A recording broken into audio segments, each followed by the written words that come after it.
I got my start in automotive journalism by covering an illegal street race, which I won. So I'm not a goody two-shoes when it comes to driving. I use my own judgment. I'll go over the speed limit if I think it's safe, if I think conditions warrant, and if I get caught, it's happened a couple of times, I'll say a couple of bad words under my breath, smile politely at the officer, and take my lumps. I've only ever been caught in a speed trap once.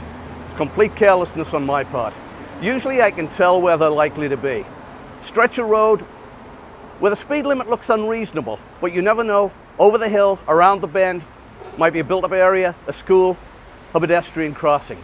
So there's more to these things than just a cash cow. They're not just there to generate revenue. And generally, it's people who don't live in the area who get caught in the speed traps. Everyone else knows they're likely to be there, and they slow down. And I don't care how many people get caught in speed traps, how many people get fined. If it saves one life, it's worth it. You know, as Bill said, if speed traps had anything to do with safety, and I mean anything to do with safety, I'd be all for them, because I'm all for safety on the roads. But speed traps have nothing to do with safety and everything to do with the almighty dollar. We have got a map on the star.com that shows you where all the fishing holes are around Toronto, and they are appalling.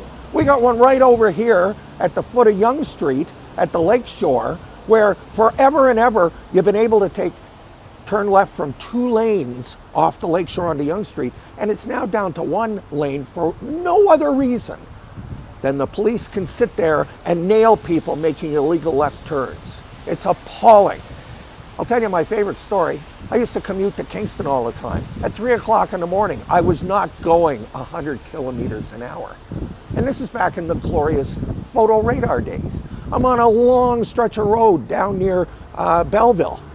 The moon was so bright, you would have thought it was noon. You could see forever. I'm going 100 miles an hour. That's how fast I'm going. There's nobody else on the road. And I see a little glint of something in the future. And I thought, no, it can't be. And as I go flying past, the good old flashbulb pops, and I've been nailed by photo radar. But you know what? I never got a ticket because I think I was going so fast that by the time the camera caught my license plate, I was 300 or 400 yards down the road. I never felt better in my entire life. No, if it had to do with safety, I'm all for it, but it doesn't. And so forget radar.